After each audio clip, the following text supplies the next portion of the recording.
scheduled. Hey everyone, how's it going? It is I, the real Randy Chavez, coming at you today with OMI Homie number 94, Nasdaq updates, OMI speculation, growing users, and more with my co-host Crypto Rain. Everyone say hello to Dashi. Hello, Dashi. And yeah, we're getting ready to get that bread. Talking about AI and stuff. And we went over a little bit last week about the AI, how it could help VeVe, because they can take some junior developers and hire them, and they could use Claude, Gemini, whatever, and not have to pay a senior developer salary. So that would be cool. In your opinion, when you have so many people against AI, how does VeVe navigate those waters and saying like, well, we're just using it as a tool?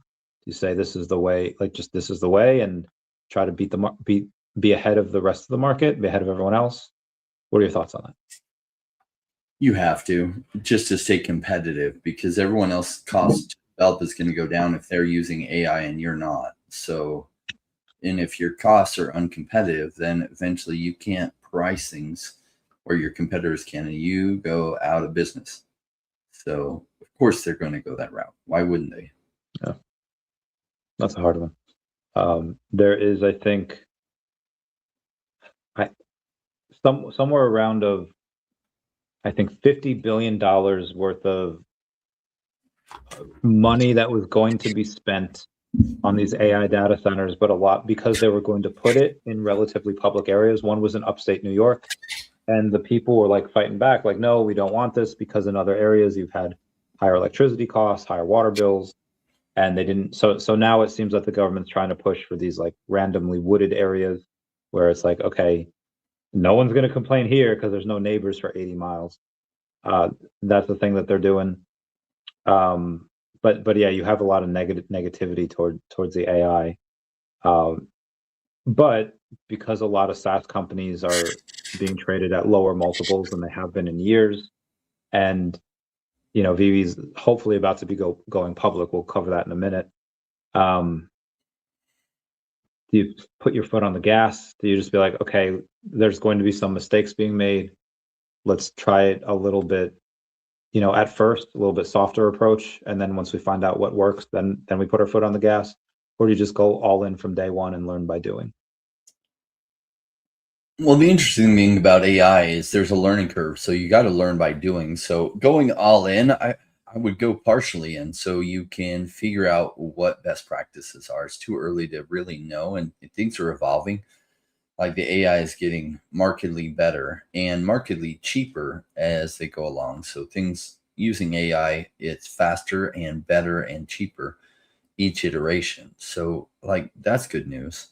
So you might as well have your people diving in, taking courses to, amplify their skill sets, especially your best workers. Because like I was talking to my son, and he manages a Chipotle. Chipotle. Yeah, like, and so, he's talking about some workers. Some workers are awesome. And he's like, oh, this one, they're just always finding an excuse to mess around and stuff. And it's like, well, take your best ones and you have them go to like classes. You pay for them to go classes to really use it. That way, as they figure it out, those ones that are always screwing around and like never doing a good job and never on task, you can let them go. They'll be replaced. So a lot of people are like, oh, it's taking jobs. And the truth is, like, your job is only as good as you're doing. I called it, when I used to have to work a job, I called it tying yourself to the money tree. And the money tree is making yourself invaluable to the business so that they never want to let you go because you bring so much more value than what they pay you. And if you do a good job doing that, they will never want to fire you. In fact, they'll be scared to lose you. And even though they won't want to, they will have to give you raises because they are scared to lose you. Agreed. So yeah, there's a big change coming, and people who are employees and not jumping all over that, you are going to get left behind if it touches your area. And even if it doesn't, there are things that can make you more productive using it. I don't love the learning curves. It's like, oh man, one more thing to dive into and learn. I wish I was like super excited about it and I could wake up every day and be super excited to learn about it. But it's kind of like, I'm not, but I'm like, well, might as well dive into this. I'm lucky because I thoroughly enjoy it, and be advised. So Rain was just talking to business owners and that, but if you're just a worker and you're like, well, my boss isn't doing that, my company's not doing that, so I'm safe. No, you're not. Your boss, your company is probably going to have their lunch get eaten, and it's possible that in the next 5 years they won't exist. They'll get swallowed up by a conglomerate. You won't have a job, and because you decided not to go into AI, you are going to be unable to compete in the new market where everyone um, is well versed in it. So do not let that technology pass you by. What's going on, everyone in the comments? Truck and Hank, Ben in Korea, thanks for being a member. Croner and Chillin and Vibin. More on him later. In the updates from VeVe, this one did come from Orange Cloud. That is a Singapore-based technology company, saying that the proposed merger transaction with Orbis Technology, which is, they provide an update today on that. Orbis is obviously the parent company of VeVe. VeVe is Orbis's flagship consumer-facing brand and marketplace, serving as distribution and demand engine for the group's underlying IP infrastructure. As previously disclosed, the company's press release from February 11th, Orange Cloud Technology has entered a non-binding letter of intent, or LOI, with VeVe and indicated that the parties were working toward an execution of a definitive agreement on or around February 28th. The company did announce today that while both parties continue to engage in active discussions and negotiations, both parties remain committed to the proposed transaction. However, additional time is required to finalize certain terms of the definitive agreement. So I think this is good news. Because we didn't hear anything on the 27th, 28th, and a bunch of us were a little worried. But now we heard straight from the horse's mouth that no, they are going to get this done. It's just going to take them a little more time. Whatever that they are, whether it's the price per share or it's what's going to happen to the assets or whatever after that, or what the payout's going to be. Again, we don't know what exactly it is that was the cause of delay. But the good news that they are committed to getting the deal done. They didn't say how much of a delay it would be, maybe a couple days, maybe a couple weeks, a month or two. Rain, what's your thoughts on the whole thing, the way that they can use, because they are a SaaS company? Yeah, give me your thoughts. Well, are you talking about VeVe and them going public? Yes. Yeah, remember like 4 years ago when soon meant like 15 months? And now soon actually means soon. So like, let's celebrate where VeVe is at. Like, they actually get things done in a reasonable timeline. Now, as a buyer of OMI, like, I don't care if it takes an extra 4 weeks for that to become live, or 5 weeks or 6 weeks, because it's like, is that really going to make the market go crazy? Not that aspect by itself, not really. So it's just news. And sure, in an uptrend where everything's going crazy, it would be an excuse for the price to go even crazier. But we're not in that kind of market yet.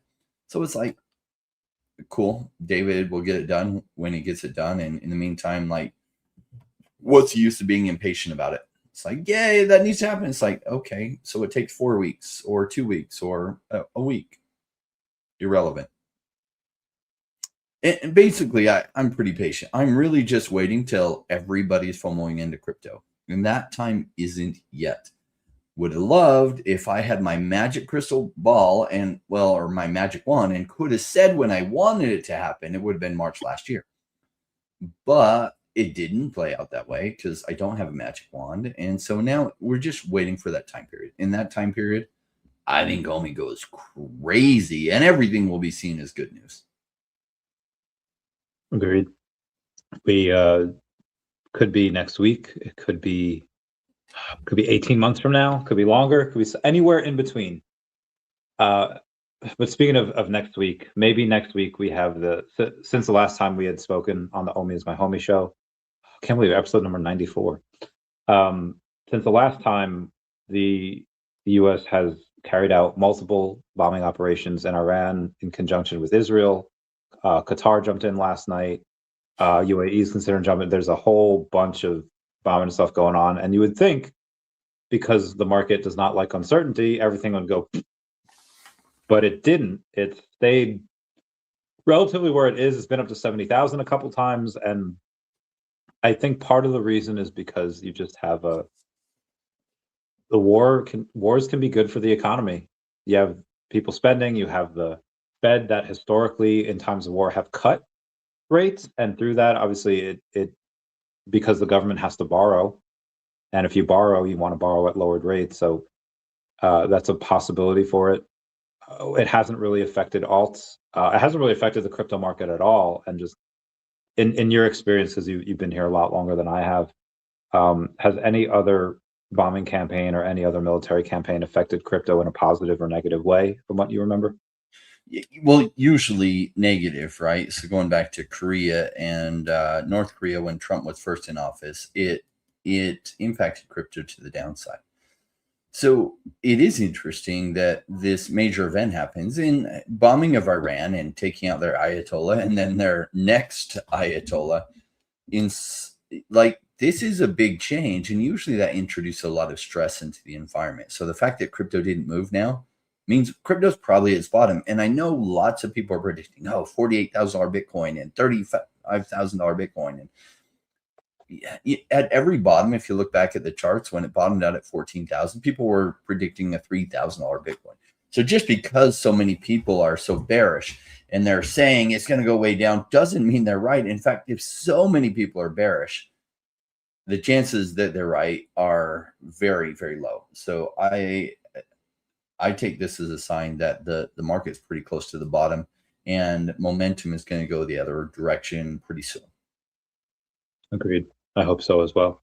We have, and again, wars can be good, especially when people lower rates. There's a lot of money going in. Who knows? We could see, maybe we start getting that K-shaped recovery soon. We shall see.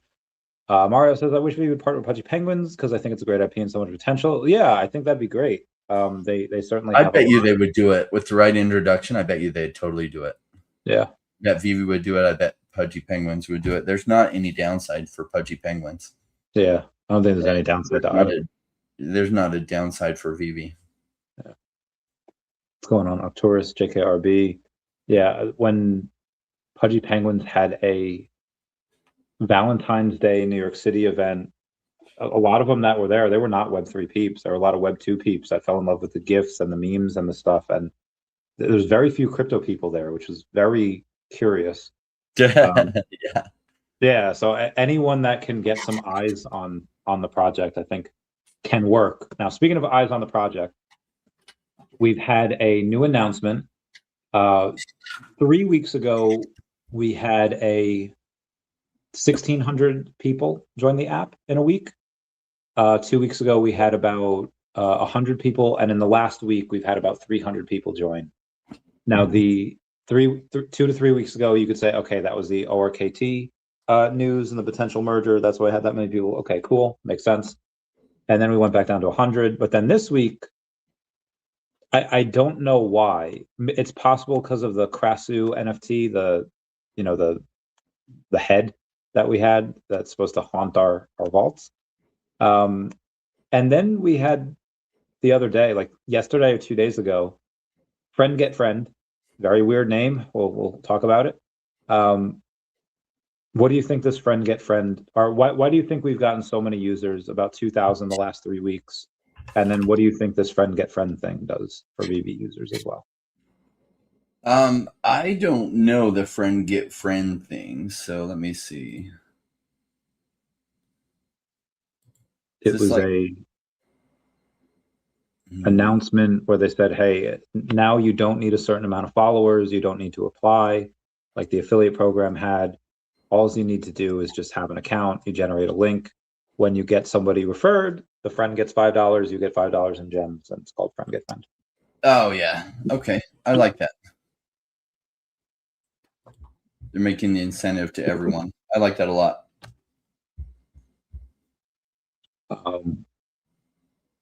How do you think they should market this campaign? Facebook ads, Instagram ads? People not pay attention to that anymore, or do they hire more influencers for it? They do use social media ads because I get them. I was like, wait, you already got me. You don't need to send me your ads and waste money on that. Like, I'm already a big fan. But like, I see them all the time. I'm like, okay, well, they are running some kind of marketing. Social media, like, especially on people's cell phone, that's a good way to get people. because it can download the app and start collecting. So like right now is not the time to pour massive amounts of money on it unless their tests of what they're spending show that the amount of new revenue that they're getting exceeds the cost of marketing. Then sure, pour gasoline on that. But in a bigger bull run, NBA Top Shots ran marketing for like 2 weeks, but in the greater bull run, and it brought so many new users, it crashed their servers and they had to upgrade their servers. And they didn't market again. They saved all kinds of marketing dollars, but that was enough in a bull run to really crush momentum. Yeah. So, or like make it go crazy. So I imagine VeVe's best strategy is probably something like that. But I don't know what the internals look like of how much they're spending on ads and social media right now and how many new users it's generating. Yeah. There's a, I mean, again, you have 2,000 people the last few weeks, but again, we don't know how much of that is because of the marketing, how much is because of the ORKT news, et cetera. So it's very hard to get those metrics. But becoming a public company, it will be a lot easier to see who's buying. And it's like, okay, it's not just, Randy going in and DCAing on OMI. It's not just Crypto Rain that's coming in. It's like, yeah, I like OMI, been buying it for years, same as me. You're going to have some other people that are not as quiet about their wealth, and they're just like, oh, this person has X, Y, and Z. They've done this, and that you'll have people that be a little more loud that have done that. On the opposite end, you had MicroStrategy. An article came out saying that they are the most shorted stock on Wall Street now. About 14% of their float is currently shorted. So you're going to have new bulls coming in for VeVe. That's just like, yeah, I'm going to buy the shares because I love this company. I love what they're doing. I love David and Dan's vision, the revenues that they're making, the partnerships. The list goes on and on. And then you're probably going to have some less than average IQ people be like, you know what? I'm going to short it. And you're going to have some shorts there. How much do you think, when VeVe does go public, do you think there's people that are going to be bold enough, like the FUDDers? Do you think, one, they're successful enough to be able to have the funds to short it? Do you think they're bold enough to do that? Do you think there's any shorts? If you do you think that people will let them start to short it before the bulls kind of squeeze them? Because now you have this, now you have these wars that might go on. What are your thoughts about it? I don't know. In the short term, shorting, your big players probably wouldn't short it, and like small players shorting it, they're not going to be very big shorts. So that's a risky game to play.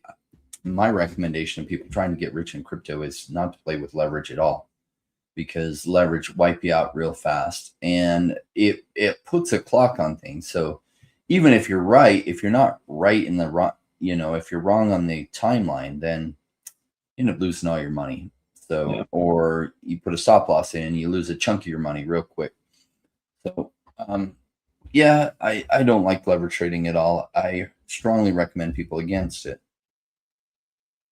So I just like buying VeVe stuff and holding it long term. I do think digital collectibles are going to be huge. Most people don't realize how big this sphere is going to be.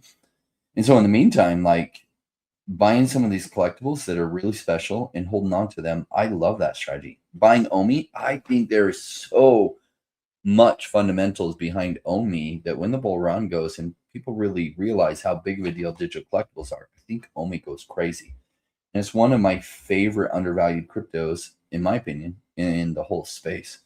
And tons of people are sleeping on it. We were looking at the price on buy, wait, or sell today with Paul. We had it today because he can't do tomorrow, and we were looking at OMI. It's like, oh my gosh, like it's so cheap right now. Like it's amazing. What market cap's like 40 million for a company like this? That's crazy. I had some of that on before. I think you were looking at like NXO or something. It was after, yeah. So I didn't see the OMI yet. It was just up to that part. I was like, oh, okay. There's not a ton left.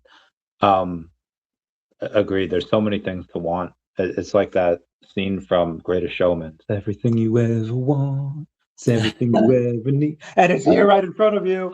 Like it's everything you could want in an investment. One of the things that they did was they got recently a company called NBM Comics. That's November Bravo Mike Comics.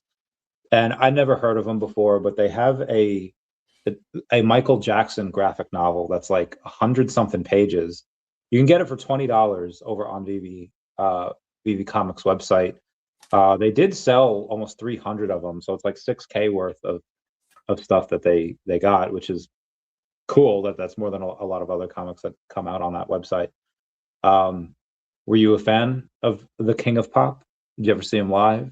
Would you get this comic maybe in the secondary? I like Michael Jackson a lot. You're talking about Michael Jackson, right? Yeah.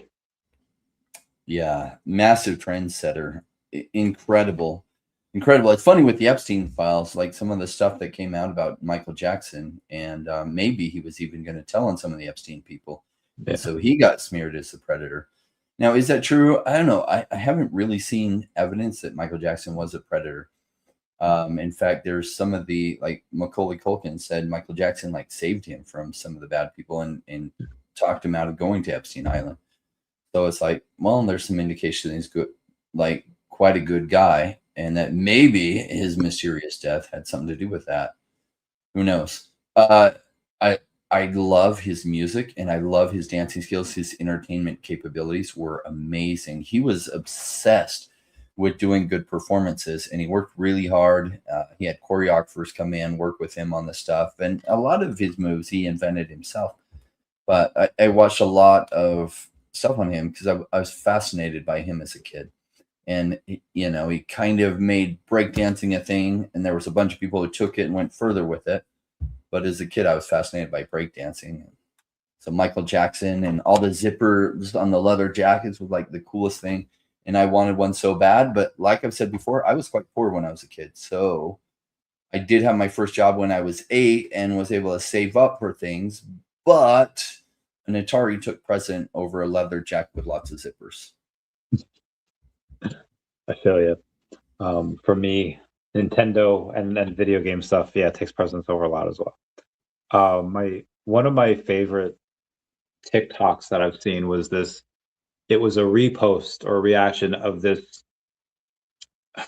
this girl saying that I think it was either Beyonce or Taylor Swift was like Michael Jackson level famous and like even more popular than Michael Jackson. And then the person reacting cut the video there and just like, listen, girl, no one was Michael Jackson level famous. And she showed footage of a 1983 basketball game where Magic Johnson had invited Michael Jackson to sit in the courtside seats. And if anyone's ever gone to the games in the last 20 years, you get like a little, or used to get a pamphlet. Now I assume it's like an app that you can download of all the stars that will be in courtside seats. You see like Spike Lee, you see like a bunch of people like in courtside seats, Selena Gomez and all that. And it's cool. You go, like, you zoom in your camera, you take a picture. It looks fun. In 1983, when Michael Jackson went to an LA Lakers game, they had to stop the game because people could not keep to themselves, and they were running on the court. They were running towards him, and so they're like, okay, Michael, you can't be here. They had to stop the game, escort him out, and then finish the game because people lost their minds. And there's just, you don't see that nowadays. And maybe in the 80s, people were just on a little bit, you know, then people were just more wild. Maybe, I don't know, but yeah, I don't think that type of stuff happens nowadays. Yeah, Taylor Swift is quite the celebrity these days, but compared to Michael Jackson, it just seems like that because they don't have a direct comparison. Yeah. Number one, those people saying it probably weren't around when Michael Jackson was a big deal, but like almost everyone in China knew who Michael Jackson was. Yeah. They don't know who Taylor Swift is. And she's really big. She's globally big, but compared to Michael Jackson, no. The part of the reason they don't know who she is in China is because she had an album called TS89 because initials Taylor Swift, and she was born in 1989. But China censored the album because of the fact that if you Google TS89, you'll get Tiananmen Square 1989, and they want to censor what happened there. So they really, really like, they don't, the government of China does not like Taylor Swift. Up Twin Kicks saying was the easiest way to buy OMI. honestly, on Twitter, just say like, "Hey, BankerBot, buy me OMI." But you could do it on Coinbase. You don't even need crypto. You could just put like dollars in there, and then you could go in and you could get OMI that way. I think it uses 1inch as an aggregator. Coinbase Wallet, there, Kraken. There's a bunch of ways you can do it. Yeah, Elvis was definitely first. Oh my God, Doc, are you texting and driving? Please do not do that. What's up, Doc? Doc's on the road, so he's not able to join us. Yeah, we miss him. We love him. He's the best. You had Jane Street last week that was now getting sued for market manipulation, benefiting from their losses with insider info. Do you think that's part of the reason that we were going down for so long, because a lot of inside info manipulation, and now that people are starting to get sued for it, maybe some of that stops? I wonder, there's some fishy things with Jane Street. Now, I've heard this from a couple of places, but that Sam Bankman-Fried had come from Jane Street, interestingly enough. And I do think they're massive manipulators. I think that's why Sam Bankman-Fried thought he could just be so brazen and do whatever he wants. Because, like, I think Jane Street's been big enough, and there's certain reporting requirements most companies have to do that they don't have to do, and they've been, I think, manipulating a lot behind the scenes. I hope more of this comes out, because I know, having been in here, that there's huge whales, but a lot of times it's hard to understand who and identify who those whales are that are just pushing things around. They'll take out a whole bunch of shorts and then drive the market down, and you could kind of see that that's what happened, but without knowing who really did it. Yeah. I heard that the 2021 market should have done much better, but Sam Bankman-Fried, combined with some other players, reversed the market on purpose sooner to give it a bad name and made a bunch of money on shorts. And it's like, oh, if that's true, it would make sense that maybe Jane Street was some of those others working with him. And, and then it bit him in the butt as, his token went down. He became insolvent. And, when the tide goes out, you see who's not wearing any swim trunks. Well, Sam Bankman-Fried didn't have, he'd been using his the people on the exchange, their assets to trade against. Wow. Yeah, Dr. Stuff says they absolutely manipulated Bitcoin, and I hate that kind of stuff. Agreed. Yeah, I hope it all comes out and they get exposed. And if there's crimes, I don't know if there's crimes doing this. Bitcoin's not a security, and so there's not the securities laws. But it sounds like they were getting some insider information that they used to tank and crash Luna and make a whole bunch of money in the process. And that might be illegal, or at least they could get sued for it. And I hope they get exposed if there was unethical things happening or illegal things happening. Both. Yeah, definitely both. We want them to pay for their crimes. Not that any one of us would ever get any of that, but it's nice to see some justice. Yeah, I love bad actors washed out, right? And it seems like they're a bad actor. I don't know more of the specifics. I just know a lot of speculation that I've heard. So it's like, okay, probably the speculation has some basis of truth. I'm just going to assume maybe that's the case. Agreed. If Doc is saying they absolutely manipulated Bitcoin, that strengthens it a lot. Yeah. Yeah, we trust Doc on all of those things, regulatory and non-regulatory. We love him. We will welcome him here next week. It'll be great. So I don't know how much of this is manipulation or how much of this is just maybe not purposeful manipulation, but up until recently, you had like BlackRock, you had a bunch of different big hedge type companies going in and buying up houses. And then it was deemed illegal, saying like they can't do that. Houses are going to be for American people, not for these big $1 trillion companies' balance sheets. And now the U.S. has more than 44% of home sellers than buyers, which is one of the largest gaps in history. And you being a real estate guy yourself, wondering if you give us some insight to that, the reason for that, how that can affect the markets, crypto, etc. You said there's more sellers than buyers? The US now has about 44% more sellers than buyers, which is one of the largest gaps in its history. Well, so likely some markets are in for pain. And the reason why we've had this prolonged boom, and booms don't continue up for forever, but real estate isn't a nationwide thing. It's a state by state, even geographical area by geographical area thing. Now, likely, I think interest rates come down, and they might come down considerably, 1 or 2 points in the coming year, which could bring some momentum back. But remember, like, what goes up and seems like it's going up for forever never does. What goes down and seems like it's going down for forever never does. So markets are cyclical, even in some of these real estate markets that are very boom and bust. In California, Vegas, even Washington State and Oregon, they're very boom and then bust, just like crypto is. And so Arizona, even Utah, I've watched some on the East Coast, like New York. Hawaii is cyclical, but it has its own cycle. And they go very boom and bust. So real estate's been so up for so long. Really, 2010 was the bottom for many of those markets.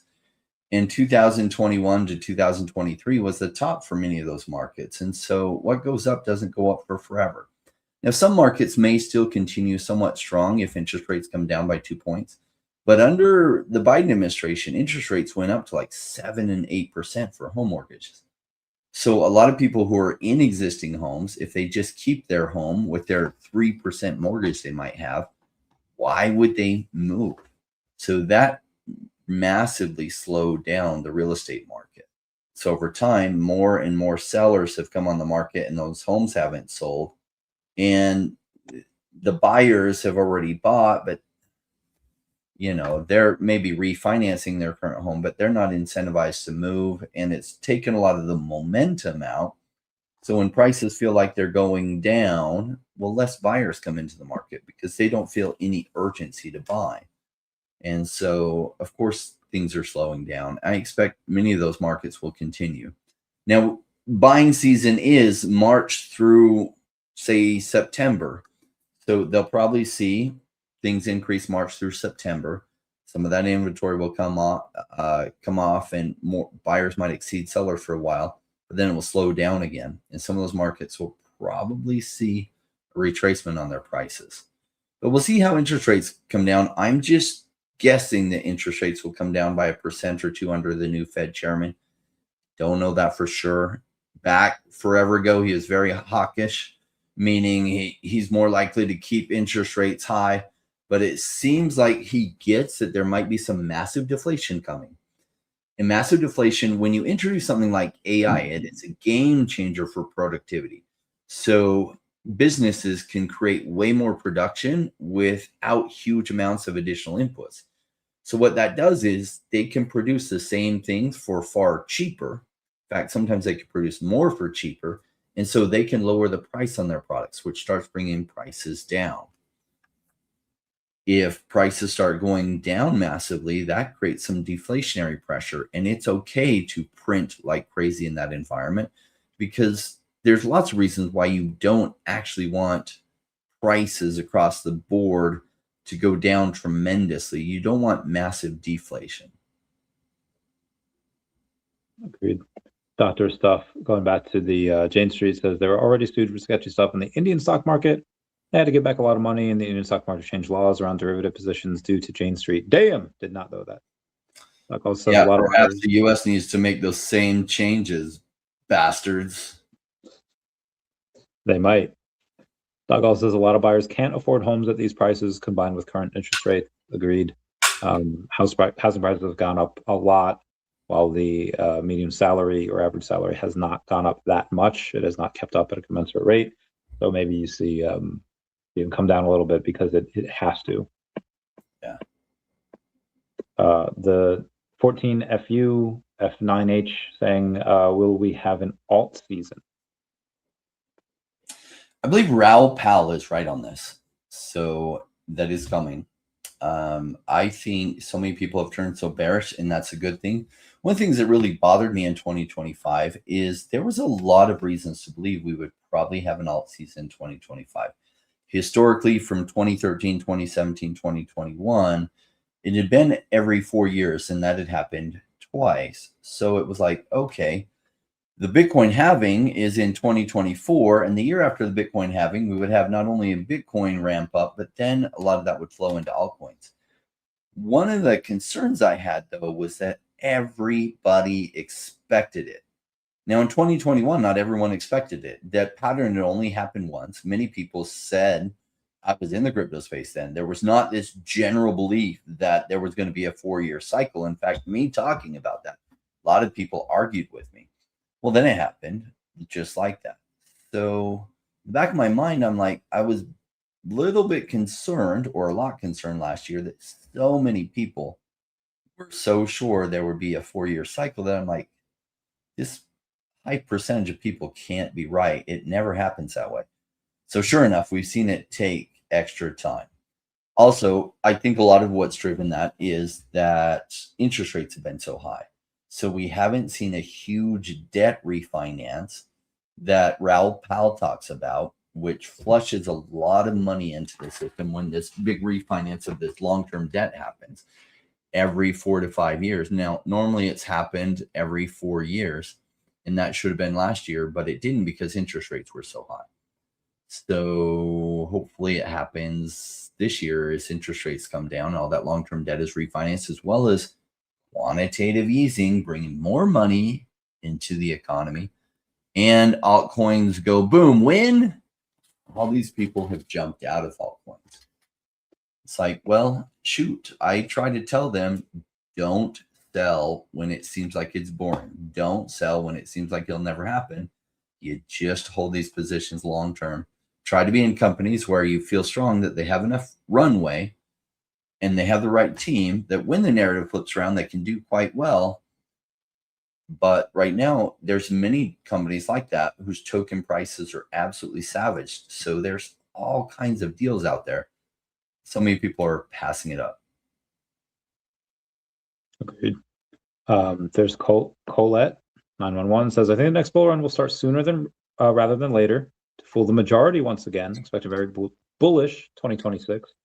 Yeah, as Rain was saying, when everyone's expecting you to go left, it goes right, right goes left, vice versa. And yeah, it's crypto market's been pretty boring. The only way it hasn't been boring is because the massive dips we've been taking. That can only go on for so long. We'll see where it goes. Raoul Paul was asked about the NFT digital collectibles in 2026, and he said that the NFT artwork will sell for about $20 million. And Booth says he thought about the VeVe one-of-one art pieces.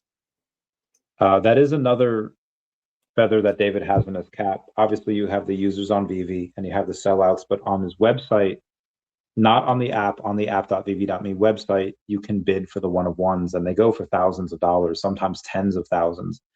And I believe there's something there that nobody's taken a look at yet, and I think it is those one-of-ones.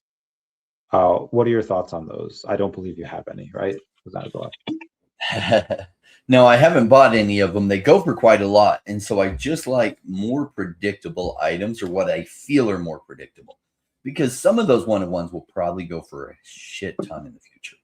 But which ones? And they're quite expensive. So it's like, I can take a bet on Darth Vader's first appearance, and I can buy a bunch of the commons, which what's nice about those is I can then sell off some if it's going crazy, not knowing if it's the top, and then I can sell off some more. Because if you have a one-of-one, you have a choice, either sell it or hold it. You can't really cash out half of it, especially on VeVe. And so you can either sell it or hold it. So you're stuck just holding it and then sell it. And so I haven't gone that way. People have lots of cash that they're deploying, and it's just a fraction of their thing. Well, that makes sense. If I had millions of dollars that I was deploying just in the VeVe app, I would have bought some. Some of the ones I just like the most. And what the problem with those is it's so hard to part with them. They aren't really an investment so much as something you're going to keep for a long time, probably a very long time, and you'll be unable to sell. So it's more like a purchase than an investment. Yeah, same. I get a bunch of stuff where I know it's like I say I'm gonna sell it at these prices. Will I? Some of them I will, but a lot of them it's like, no, I like these because what the It's, decisions you make when you're looking to make money are different than the decisions you make when you've already made that money and your mindset just changes. Be like, well, yeah, I was going to sell this at this price because I only had so much available capital.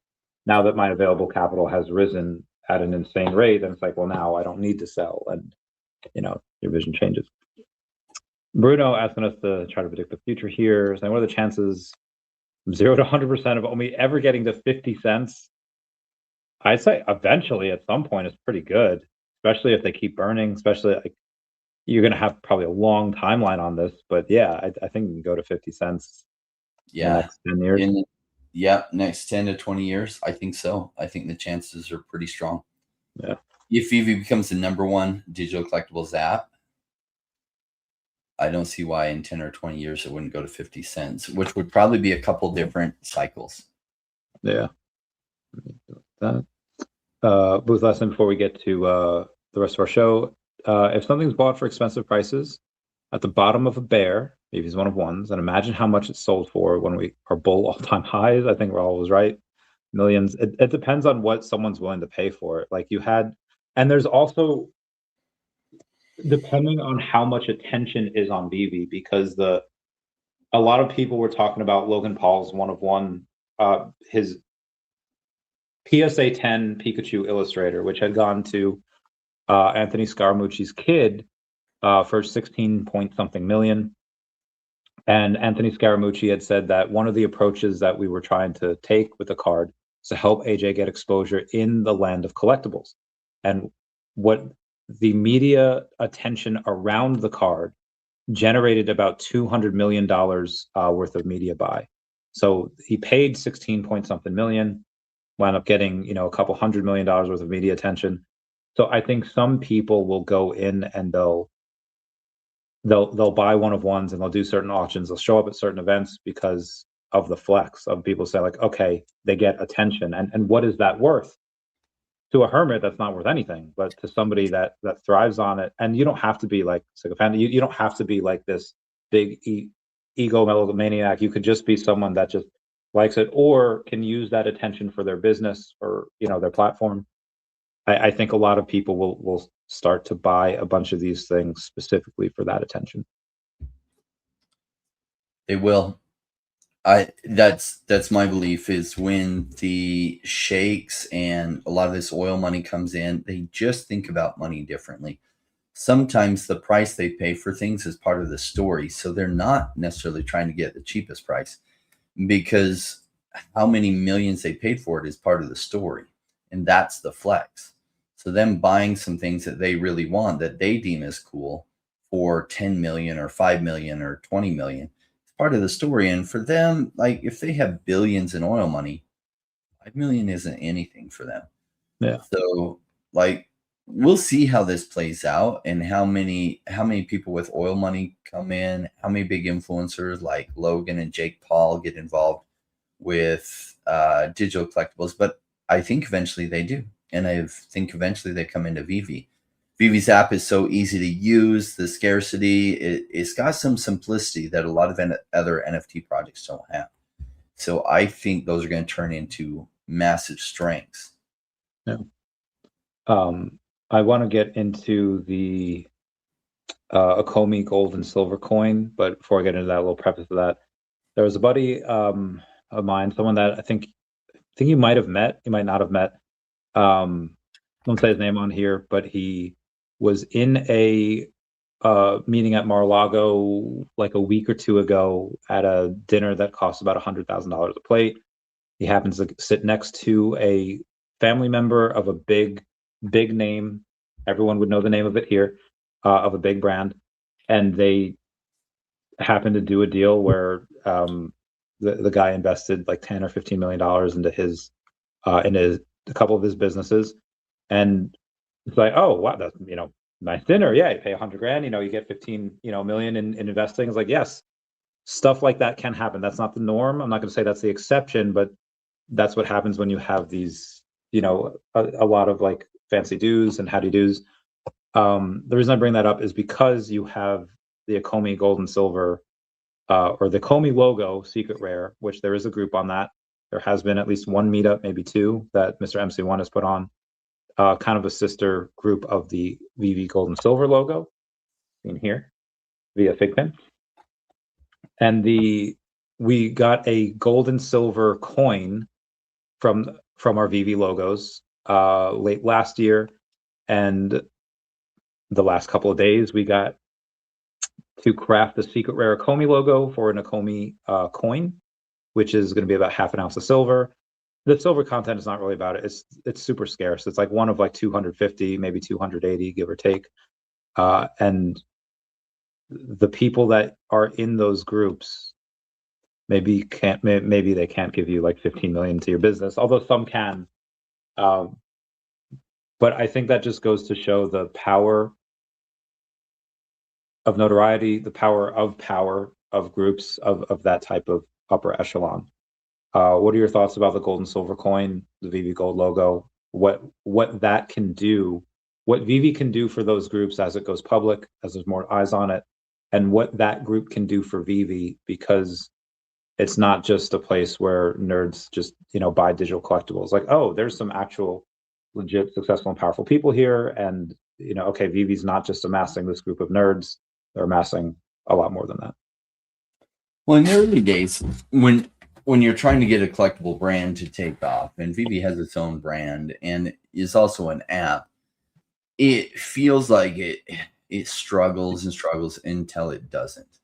So it did do remarkably well in 2021, and they got enough momentum and enough notoriety that there's still a loyal fan base that continues to buy even in this bear market, that loves their stuff enough that they frequently sell out fairly quickly on a lot of their drops. And this is in a bear market. Now, when we have another crypto bull run, it's probably going to be like pouring gasoline on an already big fire, and they become a much bigger name. Like right now, it's hard to imagine like all these big names being in the gold and silver logo thing. But there might be a time that like Jake and Logan Paul have gold and silver logos and, you know, go to the events. Why? Because then they network with other big ballers that have 10 million or 100 million or $2 billion. And at that point, these logos go crazy. And maybe a Akomi, like right now, OMI is often, for better term, shit on by so many people because like the price is down, and it feels like it will stay down for forever. It won't. There will come a time where OMI is super talked about, and it's a really big deal. And in that environment, those OMI, the Akomi gold and silver logos might be worth a fortune, as well as the tokens associated with it, or the silver coins, worth a fortune too. So it feels like Akomi's token is like way in the dumps. We started this show because I think the value behind OMI is tremendous. And the price was just going down and down and down. And some people were like, oh my gosh, I'm out. I'm buying this gaming project or this and that. And it's like, okay, go ahead. And maybe those gaming projects worked out for you. I like blockchain gaming a lot, but I would never sell OMI to buy into those because we have this track record with Dan and David and the VeVe app that all these other projects don't have. Track record of getting massive IP and doing deals that are quite amazing. And since then, OMI's token price has gotten even cheaper, which has washed out even more people. And then it got even cheaper and washed out even more people. And it's like, you guys, you're looking at the price action and don't realize the value as an investor is buying when it's cheap, and it gets cheaper and then you leave because they see this decline in price and they think that that's always going to be the case. And it isn't. If you look back at Cardano during the last bear market, all I did as Cardano got cheaper was I just bought more. Sure, did I love that my first buy was 11 cents when it bottomed out at 1.7 cents? No, I didn't like that. That was just how dollar cost averaging often goes. So VeVe has gotten cheaper and cheaper and cheaper, and they're gonna learn this lesson painfully if they pay close enough attention. That at some point, OMI goes to the moon, and they're gonna miss out tremendously. And then they'll be telling their grandkids how they could have gotten rich. oh, I'm sorry, you had to grow up super poor. I could have gotten rich, but I sold all my OMI at less than I bought it for because, well, I didn't like Rain, and I didn't like Randy, and blah blah blah, and whatever, and they won't take ownership of they didn't believe us when we were trying to tell them there's good long-term vision here, but you have to be patient enough to get those gains. And the truth is, most people aren't patient enough to get those gains. Like if you're here now, that's a good sign, but that's not a sign necessarily that you're making the right choices. If you're dollar cost averaging in smart crypto projects that are outside the narrative right now, that are massively cheap, and you're diversifying across a number of them, I think it's going to work out amazing for you. If you're not, and at least you're here, well, you're going to get a great education on why I say that is the strategy to go with. There's a bunch of things that we both have, OMI being one of them. There's DEVVE, there's Fiat, Infinity, Louis and Flow. There's a bunch. We do have a question on DEVVE. Do you think that DEVVE could hit $30 end of year? Are we super early for DEVVE, like 6 to 8 years out? For me, anything can happen. I didn't expect it to be down here. $30 is a lot. It depends when stuff hits, depends on when the bull market takes off, what the blow off top is. Very well could, or it could take 2 more years. I don't know. Randy, do you have any more insight on that? Yeah, I think the altcoin bull run is this year. It may not be till next year, but it's likely this year. And if that's the case in that environment, I think DEVVE could hit $30. Great. We'd be Oprah rich. Not that rich. She's crazy. But somewhere near there. Bringing back to VeVe and OMI, a guy named Crypto Robbery says that I recently bought my 7th partner statue because I heard VeVe Magic had 6. She doesn't know it, but I'm winning. You do have some people that they're playful dog fights. There's playful banter, and like I remember some people doing it with, like, I think Cora, the like little Tokidoki thing last time. People would just get like 200 of them for no reason, just because they could.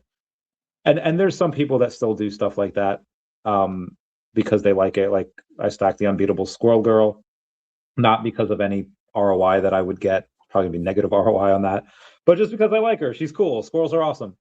But there's going to be people that do that on the higher end things, that one, because it's fun, be like, oh, you have 3, I have 4, but also because when you get Wall Street coming in, are they going to grab the Kripkins, or are they going to grab, first appearance Superman, Batman, partner statue? Full disclosure, I do have 3 partner statues. Not trying to pump bags here, just saying. What are your thoughts on big people coming in, what they would buy? Do you think they'd buy comics more than anything, because comics do have that physical value of crazy amounts, and a lot of statues don't? It's interesting that VeVe went the comic route, and I really love that they did, and the fact that they got the Marvel license. I think that is way underestimated what a big deal that is. So comics are quite popular, especially because Marvel made the movies. And so it creates this nostalgia for comics and where all these movies originated from.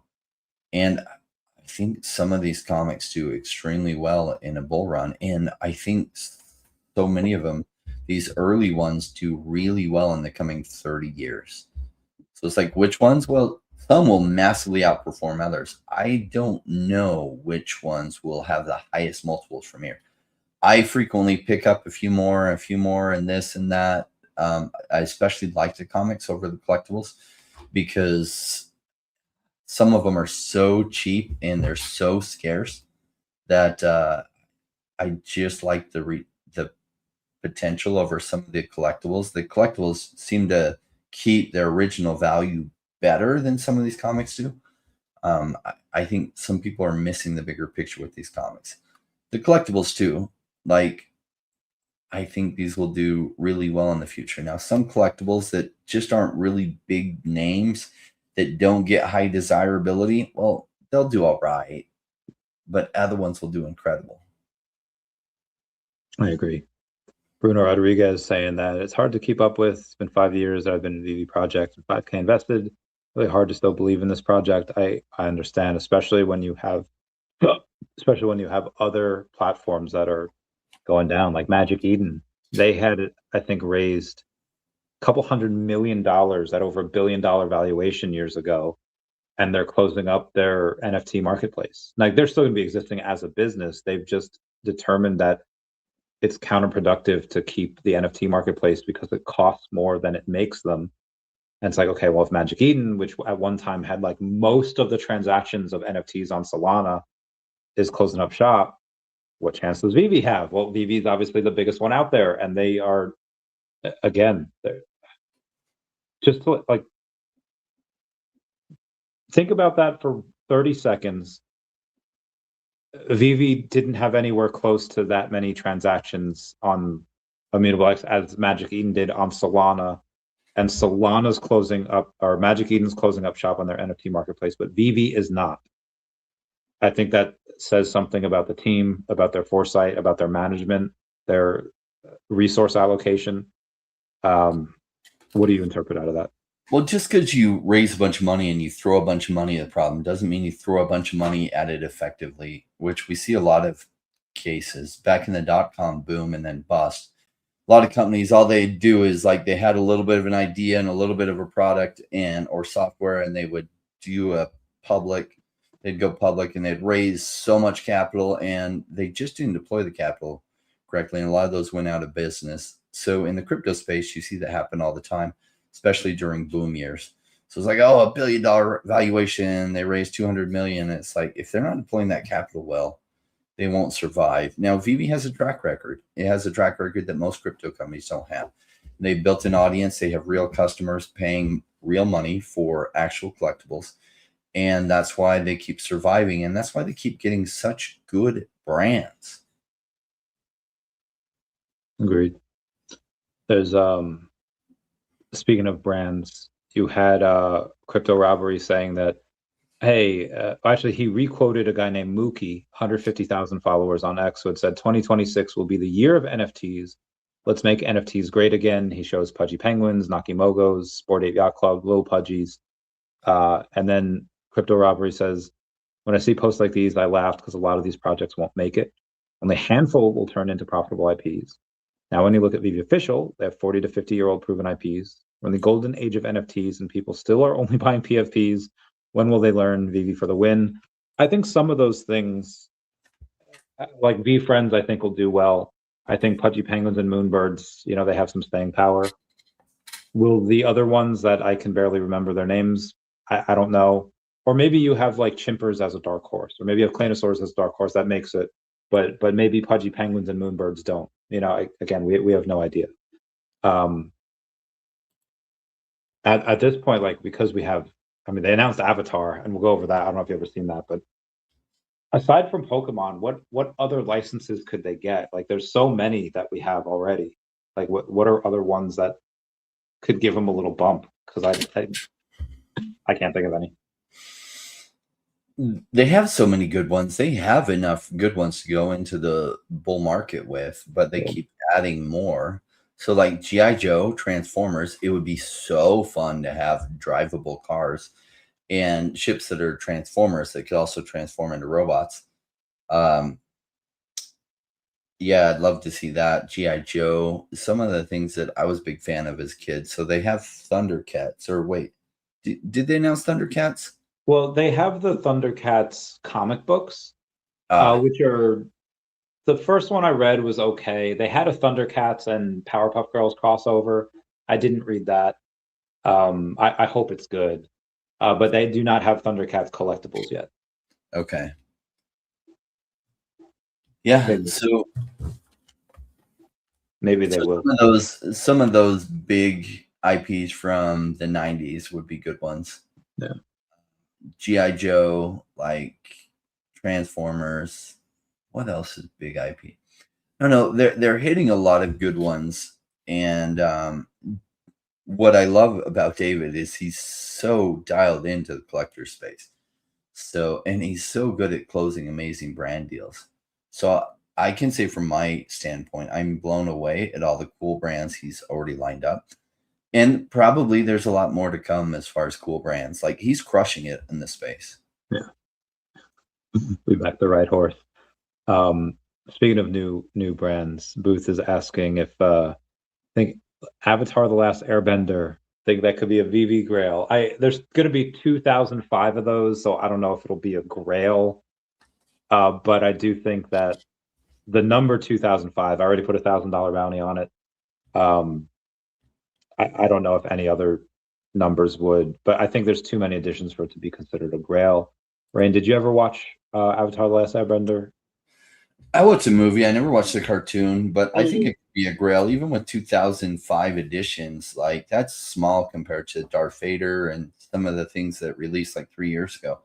Yeah. So it's a big enough IP that could totally become a Grail. I think you're onto something, Booth. I guess it could, but so there might be. I know my maybe not in the short term, right? We're talking longer term, like maybe even bull run. It could, but it probably won't in the next number of months. Yeah, I mean, mine and Booth generation loves that. That is, oh, that's so good. Adrian was 100 people on Stacker this week. Are you sure there's not more? Could have sworn there'd be more. I feel like I buy stuff from a lot of people, but yeah, maybe I haven't bought for more than 100 people. Who knows? We shall see. There was a new Clever Bridge is a new payment provider for VeVe now, and there's a lot of upset people whose jimmies are rustled because now they have to pay more for 100 gems. Guys, this is not VeVe doing this, trying to nickel and dime us. This is just they have to remain regulatory compliant. And a way to do that is when governments of the world say, like, hey, we want our taxes up front, they have to oblige. And they did. So now, depending on where you are, 100 gems in the UK costs you $121, which is insane. The UK is just, oh my God, that is awful. And even in the US, it wouldn't let me. I used to just do it off PayPal, and it has a PayPal button, which is really cool, but it wouldn't let me use the PayPal button. So like, okay, instead of just doing this, I'll just go on Stacker, because app.vv.me wouldn't work for me either. But I went on Stacker, I just did OMI to gems, and there's no tax on that up front. $100 gets you 100 gems, and it burns 7% of the OMI. So I think that is a fantastic. So you still get your 100 gems, but 7% of that OMI is burned. That is hella fantastic. We should all want to do that. I'll contribute to that burn. Have you bought gems recently? Have you played with that new system? I bought gems through the app lately. Did it take you to a third party? Did it have you? It was a little bit weird the last time I did it. The process had changed, so I was a little bit confused by it, but I don't know. I was trying to get it in so I could mint my Ecomi secret rare coin. Yes. Like, wait, the rules have changed. What? Oh, hurry. There's been a lot of those. There's been a couple of rule changes recently. How often do you use Stacker versus the app? I mostly still use the app, so I don't go to Stacker all that much. There tends to be a lot of deals on there. Every now and then you do get some people that are some items that are cheaper on VeVe, but for the most part the items are cheaper on Stacker, which is nice. You get to go and get a little bit of those discounts. Speaking of discounts, well, this is the opposite of a discount. Paramount has officially acquired, or it hasn't gone through yet. The government has to approve it, but they have reached a deal with Warner Brothers to acquire them for $110 billion, $100 billion of which is debt, which is bananas. So I am curious on, out of all of those licenses, so you can get DC Comics on VeVe now. You can get Game of Thrones, you get Harry Potter, Lord of the Rings, the movie rights, not the books. I think you get Sopranos, you get so many different things. And I know you mentioned Transformers, and you mentioned Beast Wars, Power Rangers, My Little Pony. One of them, I forget. G.I. Joe, Go Joe. You get these. What should David's priority be? Should it be comics? Should it be something else? Harry Potter? I'd love to see them add DC Comics to this, right? So wow, that would be such a big deal. So even though I have a bunch of the candy ones will always be, some of those will be the first appearances of them. And I think as long as there's a way to access those NFTs and access the marketplace related to them, I think they could have even stronger value if it gets handed over to VeVe, because they'll be super scarce and very, very different. But I would love to see VeVe get DC Comics too, so it becomes the main place for comics. I would love that.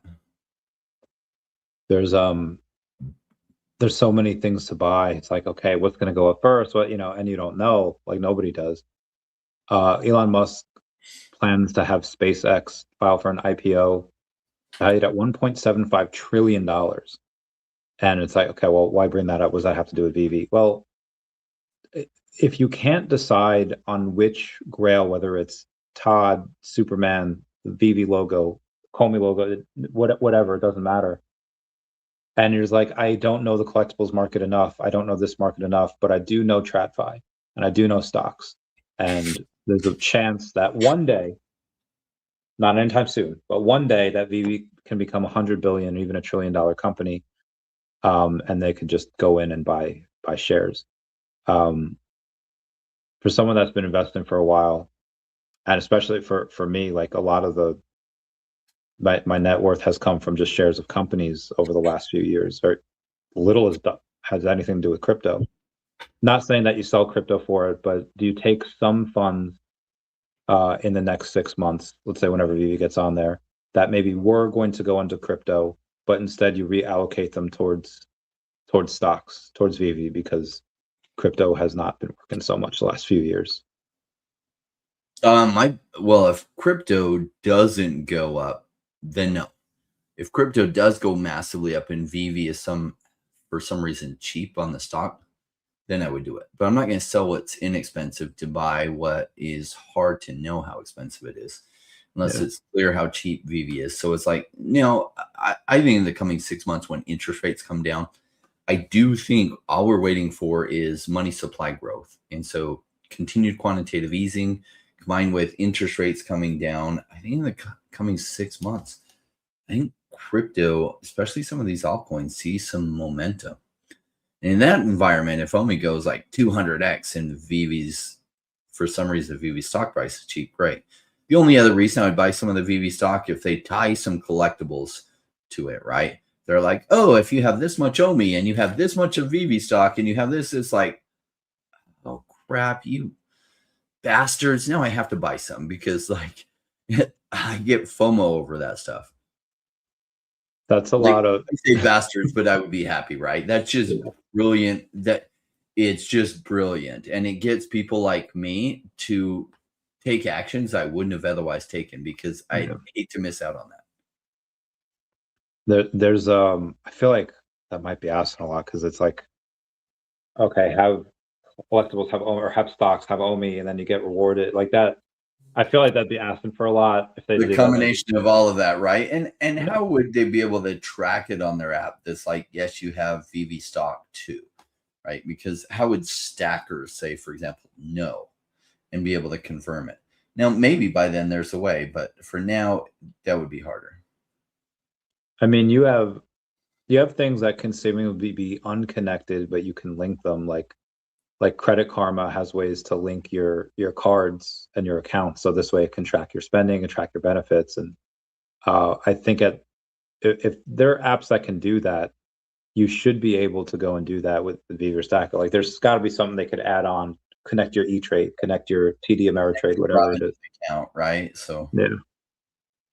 So I would say that stock market in general is betting, whether it goes up, goes down, short it, make it short. Do you think VeVe gets big enough that they go on poly market? Like people make bets on what VeVe does, on what the OMI token does, or even what some of the influencers do. Could we be potential bets on poly market? How long will Crypto Reigns and Randy Chavez's next stream go for? 30 minutes, 120 minutes?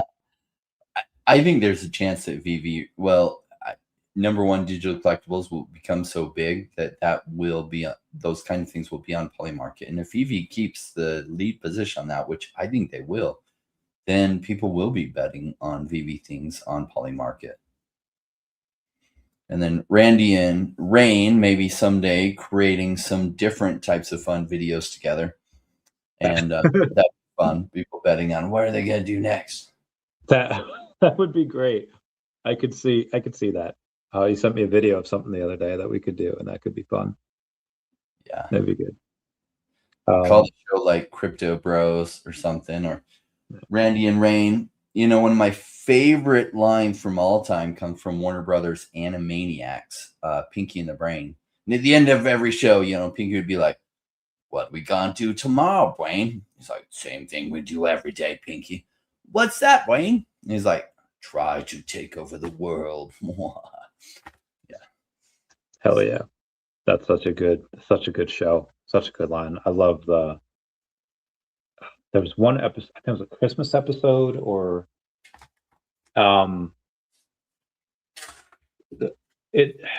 something happened with Brain and he had to ask Pinky what he wanted to do, because it was like, maybe it was a Ghost of Christmas Past, whatever. Like, he had to do whatever Pinky wanted. And then he's like, and you know, what do you want to do? And he's just like, oh, gotta take over the world, Brain. He's like, that's what I want to do. He's like, yeah, but I love you, and this is what you want to do, so I want to do it. I was like, oh, that's so sweet. That's such a yeah, that Animaniacs was funny. Yeah, that's so good. Good writers. Let's bring back to VeVe and OMI. We have Scott Colantonio earlier this week saying he officially crossed the 100 million OMI mark with the sale of his secret rare Comey logo. There are still people that are going in and they're trying for big boy numbers. 100 million OMI used to be a big boy number. Now not as much. Still pretty good to get though. You also have new goals that people are trying to set. I want to get 1 billion. Even if I don't get there, I think I can get to half a billion. What's your goal? What are your? I'd like to get to 1 billion. So it's like, well, selling what's cheap to buy what else is cheap doesn't make sense at this point. So I hope that altcoins run in different narratives, and that OMI's narrative isn't first, so that something else can go expensive, and then I can roll it into OMI while it's still meaningfully cheap and get much higher numbers of OMI. There's a couple people that have celebrated their level 100 this time. How far away are you from that? I'm level 84. Now, some of it happened because I wasn't checking my app. And you know how if you like don't log in for 5 days, you start missing out on all kinds of points? I was like, oh crap, shoot. You're kidding me. How much I miss out on. But yeah, I'm just at level 84. And I think, you know, like it's going pretty fast to level 85. I think you get about 3,500 points a day. It's like, okay, every 30 days, roughly, it's a level. And it's like, well, shoot, actually, that's going to take over a year. I might accelerate it at some point, but I don't know. We'll see. By buying a whole bunch of things that like can accelerate that. So I'm getting 5,000 or 10,000 a day. In the previous month, in the month of February, because we're in March now, there was actually 459 people using Stacker. So that I think is pretty good, considering it is a secondary market, not exactly what people use for primary. However, they do go on there on primary days. Whenever we craft stuff or buy stuff, they do go on there. And yeah, a lot of times it does be a little bit cheaper. We did burn 61 million OMI in the month of February. I thought that was very nice.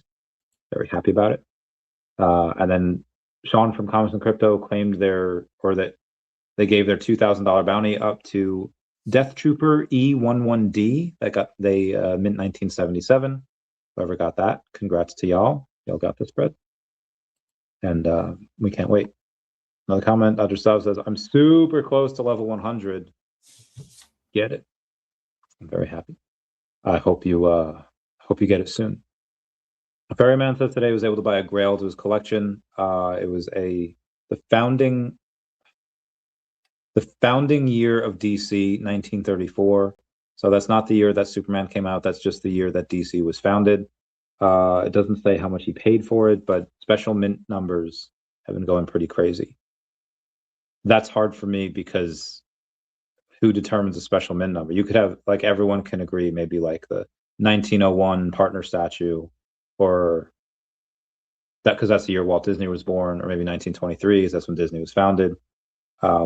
But there's other ones, like here's the artist's birthday, here's the writer's birthday. Like some of them, it gets hard to for people to find value in.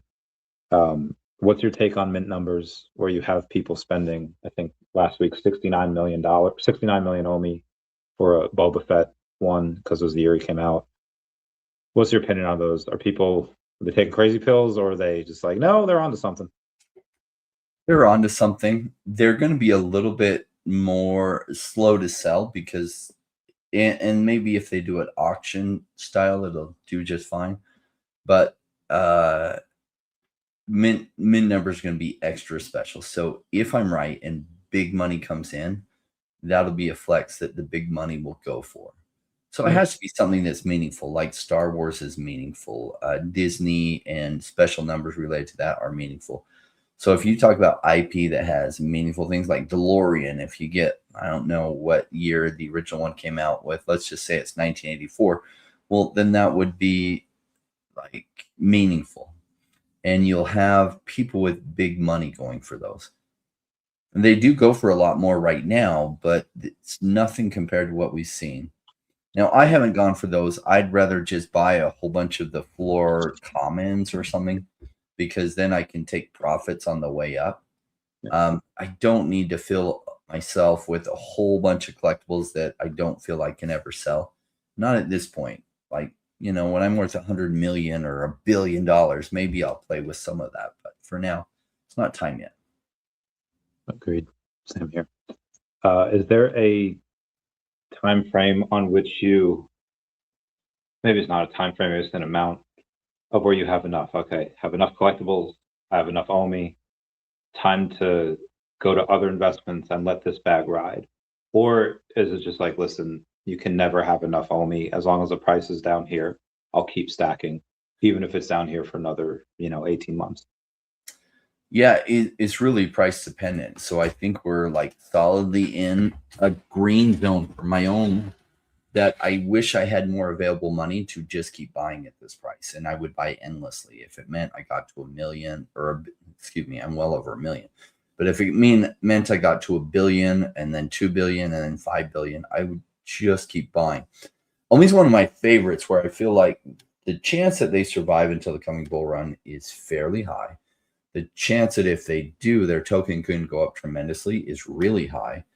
And how punished the price is right now is incredible. And so it's the perfect storm, in my opinion. A lot of people don't get it. I've been studying markets and market cycle behavior for 25 years now. OMI is one of my favorite bets at this price. Hell yes. There's many things to look at when VeVe blows up. Obviously, the OMI token will go nuts, but then the demand for our attention, is already very high, but it'll go even higher. And at that point, we can kind of coast. We don't, like, I'm not going to need to go live every day in order to kind of command that attention, but that's when it gets fun. That's when, you go from 111 people here to, 2,000 people here, and you can't keep up with the comments. And it's, I don't know. Do you continue doing this? Is that when you put your foot on the gas and you're just like, okay, I'm going to stream twice as much now? Or is that when you say, like, people know who I am, we'll just keep it as is, and if they want to have my attention, they can join Patreon, they could join your Discord group? How do you play it? It depends on how fun it is. So as the market goes crazy, it's like I'm going to cash out a bunch of investments. And so then I'll still keep the private Discord going and be promoting the private Discord, while I'll continue to teach people and educate people how to be cycle investors, fun and fundamental investors, where they're buying cheap and they're having the patience to hold, and teaching those principles. But a lot of my videos will shift towards whatever we have fun doing. And so I'm not sure. Maybe it will be going down the streets and showing people VeVe and getting reactions to it. and then having them film a video with like some collectible, right? Maybe the T-Rex chasing them or something, or Hulk smashing them or whatever, and just make fun videos, and then maybe do a competition. Whoever does the coolest one as voted by the audience will get like $100 or whatever. Just some kind of fun thing that we can do, that as long as we're having fun doing it. And I think there's lots of things that we could do that will be fun, right?